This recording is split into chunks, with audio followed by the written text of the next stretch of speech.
What's up? You heard me. I actually didn't. LGBTQ. Yep, what about it? Yeah, you just said there was nothing about transgender. Yeah, so how about this? I give you the mic, and we hear what you have to say. And then I'm going to answer you, and you'll hear what I have to say, what everybody else here has to say. Does that sound like a good deal? I don't need the mic. Yes. I can speak louder. Well, stand up, tell me your name, and state your question. My name's Alexis Case, and I grew up here. Okay. In this town. LGBTQ is a serious situation in this world today. There are children that get bullied because they are gay, they're lesbian, they're transgender. I don't need that. Okay, you're welcome to have it if you want. I don't need it. You get to ask your question, but after that, you're going to hear me give my answer. So I'll let you finish. What is your stance on LGBTQ? Good. Thank you for your question. I'm going to answer it. I'm going to go into a level of depth that I don't usually go into on a campaign trail, but I'm going to do it because you asked the question, and you deserve an answer. LGBTQIA, there's so many letters, they've just added a plus at the end. That's where we are now. What's going on? So the same movement, because if we're going to call that one thing, let's play it fair. The same movement that said that the sex of the person you're attracted to is hardwired on the day you're born. That was the premise of the gay rights movement, for it to count as a civil right. That movement is now saying that your own biological sex is totally fluid over the course of your life. Hypocrite. You can't believe both those things. Well, I think I'm going to get to a deeper say. That's where I was about a year or two ago, but I think there's something deeper going on, and I'll tell you what it is. So the same movement, and by the way, let's think about the women's rights movement in this country, which said there's many ways to be a woman. You can have long hair, short hair, you can wear a skirt, you can wear jeans. Now says that, oh, if actually you want to behave a certain way, that means you're a man. So I think that the hypocrisies go all the way down, and I'll tell you what's going on. You can't believe both of those things at the same time if you're operating according to principles of sheer logic. But you can if you're adopting a faith, a cult-like belief system. So, this is controversial for me to say, but I'm going to tell you what I think. I believe that transgenderism specifically is a mental health disorder. I believe it's a mental health condition. Okay. Nobody cares what they think. Well, no. We're going to finish this. This is good. We have to have open conversation in this country. But I don't think the compassionate thing to do. Mental health disorder. Well, it's how they fucking feel. Well, let me. If I'm going to give you a chance to respond if you'd like, but No, we can't have an open debate in this country if we're not able to state our views. That's how they feel. That's how they feel. And you know what? I'll tell you a story, and you deserve to hear this. I met two young women in this race about 6 months ago. Their names were Chloe and Katie, two young women. They're in their 20s now. Both of them had their breasts cut off. One of them had her uterus removed. Okay. They're in their 20s.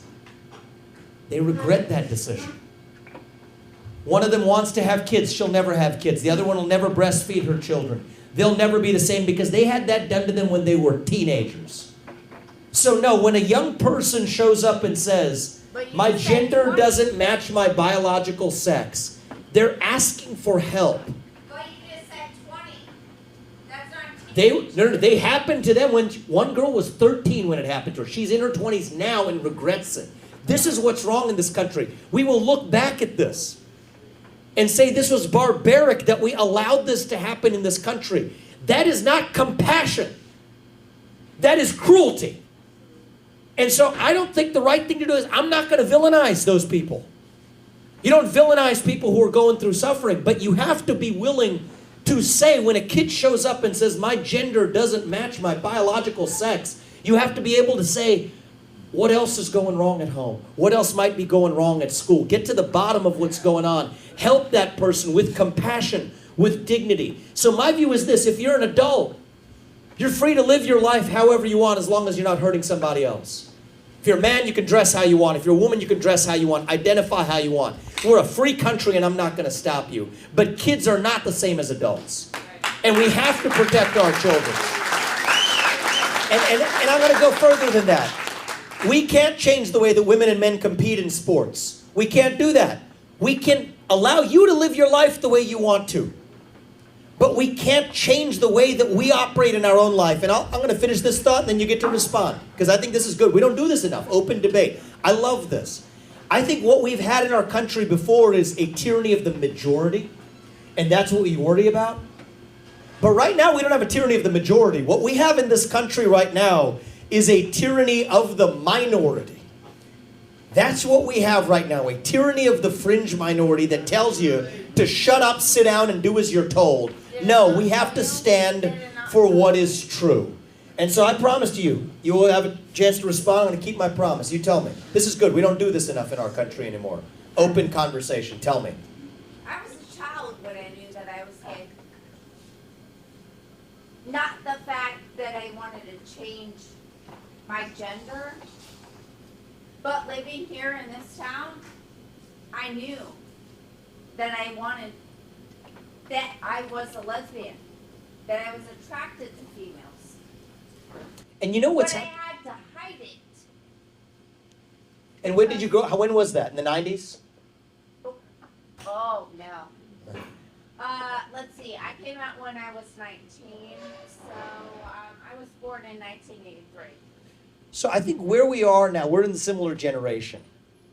I think things today aren't what they were. I grew up in Ohio in the 1990s, and we're in a different place today. And I think this could be a very productive conversation. I don't get to do this in the campaign trail often, where we all are in our own echo chambers and silos. So it's good for us to talk to each other. I like that. Something funny's happened, I think, in the last few years in this country with the civil rights movement.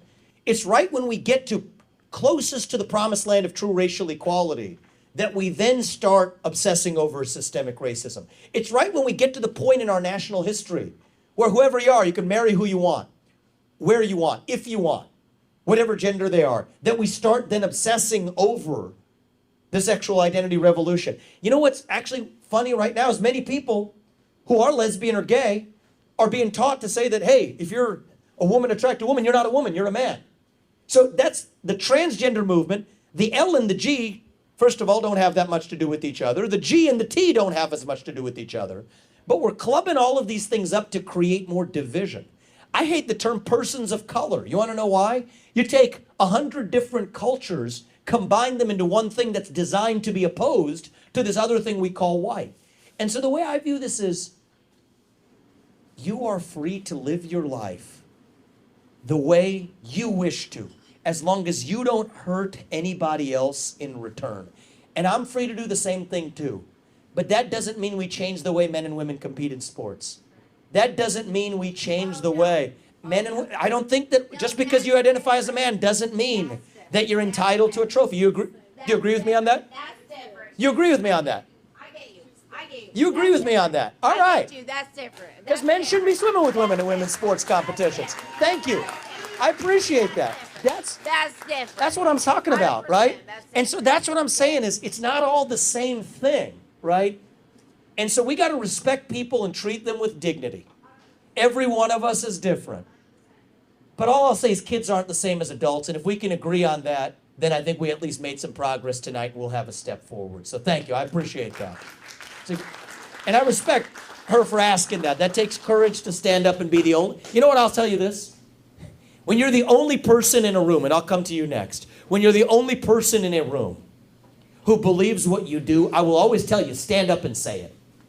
That's how we're going to get this country back, is actually all of us starting to speak openly again. And that's how we're going to get this country back. And I love your shirt. She's got an American flag, so you get the next question.